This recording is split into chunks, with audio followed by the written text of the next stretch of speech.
नमस्कार दोस्तों, आ गई हूँ मैं मध्य प्रदेश की ऋतुएं लेकर। तो आजकल एग्ज़ाम में कहीं से भी कुछ भी पूछा जा सकता है, तो एमपीपीएससी प्रीलिम्स 2026 जो देने वाले हैं, उनके लिए सबसे महत्वपूर्ण टॉपिक होगा। एक बार सिर्फ इसको देखने से आपको आइडिया लग जाएगा कि यदि ऋतुओं से रिलेटेड कोई क्वेश्चन आता है, तो उसको आप कर पाने में सक्षम होंगे। तो मध्य प्रदेश में भी भारत के अन्य भागों के समान निम्न 3 ऋतुएँ होती हैं: उष्ण ग्रीष्म ऋतु, वर्षा ऋतु, सूखी शीत ऋतु। तो उष्ण ग्रीष्म ऋतु जो होती है, तो ग्रीष्म ऋतु मार्च से प्रारंभ होती है और जून के दूसरे से तीसरे सप्ताह तक रहती है। तत्पश्चात मानसून आता है। मार्च तक उत्तर पश्चिमी भारत और पाकिस्तान में स्थित अधिक वायुदाब का केंद्र कमजोर पड़ने लगता है तथा उस दिशा की ओर वायुदाब कम होने लगता है। 1000 मिलीमीटर की रेखा लगभग संपूर्ण मध्य प्रदेश को घेर लेती है तथा 1009 मी डैश बा की रेखा पूर्वी और दक्षिणी सीमा को छूती हुई जाती है। मई में जब सूर्य किरणें पर्याप्त सीधी हो जाती हैं, तो वायुदाब और अधिक गिरता है तथा मध्य प्रदेश में 999 तथा 1000 की रेखाएं पश्चिम से पूर्व की ओर गुजरती हैं। स्पष्ट है कि वायुदाब का जो ढलान है वो दक्षिण से उत्तर तथा उत्तर पश्चिमी की ओर बढ़ता है, अतः हवा के बढ़ने की दिशा भी उसी ओर होती है। यही गर्मी की मानसून की दिशा है। इस समय हवा का वेग अत्यधिक रहता है।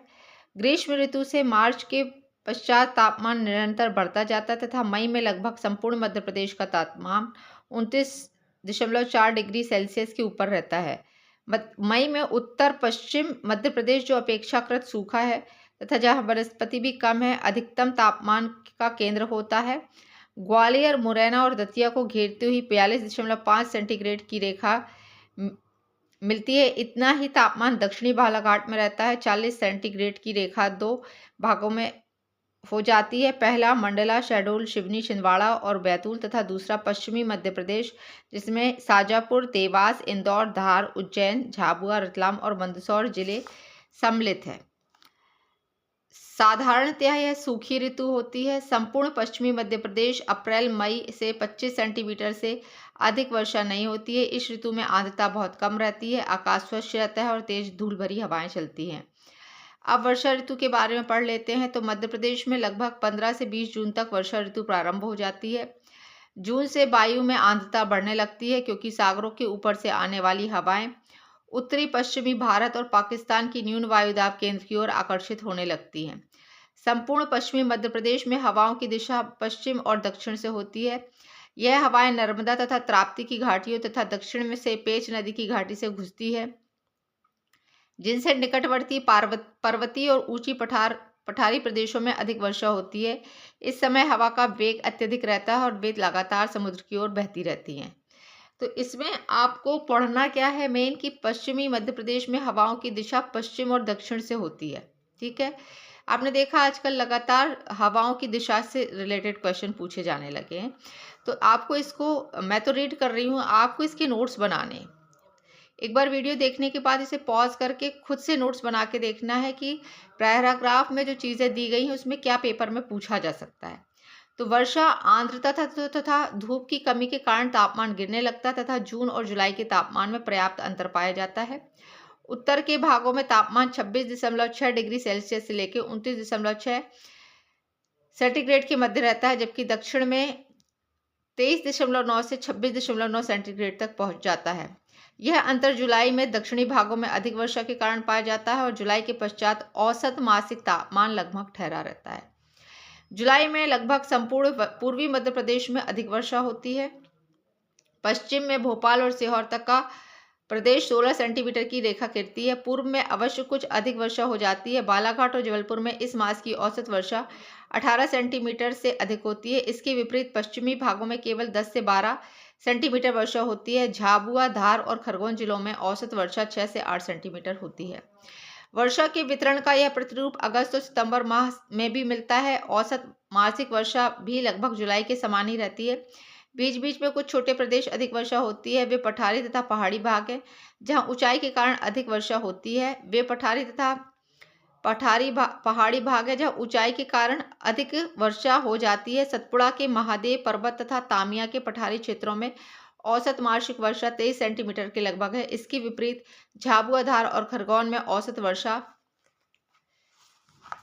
-5 सेंटीमीटर के लगभग होती है। वर्षा ऋतु जून, जुलाई, अगस्त और सितंबर की कुल वर्षा का चित्र प्रादेशिक वितरण को भी स्पष्ट कर देता है। मंडला, शहडोल, सीधी आदि में इस ऋतु में भी अधिक वर्षा होती है। ग्वालियर, मुरैना और शिवपुरी में वर्षा का औसत इतना रहता है।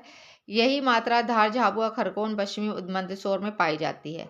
सितंबर के अंतिम दिनों में मानसून का वेग कम होने लगता है तथा कुछ स्वच्छ आकाश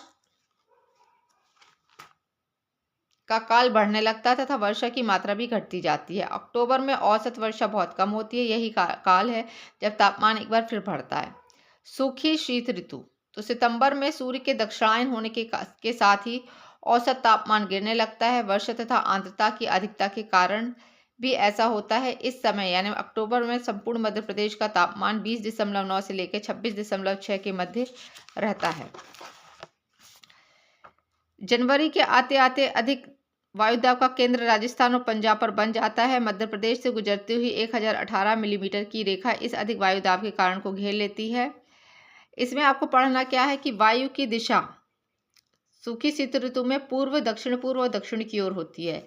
ये जाड़े की मानसून दिशा है। तो जाड़े की मानसून दिशा यदि पूछेगा पेपर में कि जाड़े की मानसून दिशा मध्य प्रदेश में क्या होती है, तो पूर्व, दक्षिण पूर्व तथा दक्षिण की ओर होती है। साधारणतः इस हवा की गति अत्यधिक मंद होती है। जनवरी में समताप रेखा मध्य प्रदेश को उत्तरी और दक्षिणी भागों में बांट देती है। संपूर्ण उत्तरी मध्य प्रदेश में तापमान इतना के मध्य रहता है और दक्षिण भाग में तापमान बढ़ता जाता है। इसमें आपको मेनली पढ़ना क्या है इस पैराग्राफ में कि दिसंबर और जनवरी में उत्तरी पश्चिमी मध्य प्रदेश में हल्की वर्षा चक्रवातों से हो जाती है। यह अधिकतर पश्चिम की ओर से आती है तथा अपने साथ उत्तर की अत्यधिक शीत वायु को आकर्षित करती है, जिससे शीतलहर भी आती है। इन चक्रवातों के कारण कभी कभी ओले गिरते हैं तथा वायु की गति भी अधिक हो जाती है।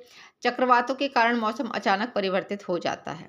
उपयुक्त विवरण से कई तथ्य स्पष्ट होते हैं। इन तथ्यों के बारे में आप पढ़ना है कि मध्य प्रदेश का औसत तापमान वनों के उगने तथा कृषि के लिए अनुकूल है। प्रदेश की प्रमुख आर्थिक गतिविधियां वन तथा कृषि से संबंधित है।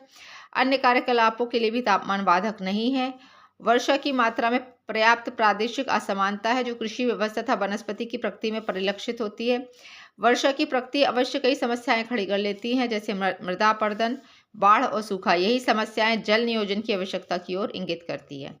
तो ये था पूरा हमारा ऋतुओं का टॉपिक। इसको मैंने रीड आउट इसलिए किया है कि मान लीजिए पेपर में आता है तो आप एक बार इसको पॉज कर करके इसके नोट्स बना लीजिएगा। पेपर में यदि आता है तो कोई भी सवाल छूटे ना। तो ये आज हमने वर्षा की ऋतुओं को कवर किया है। कल हम पढ़ेंगे मध्य प्रदेश की मिट्टियाँ। Thank you.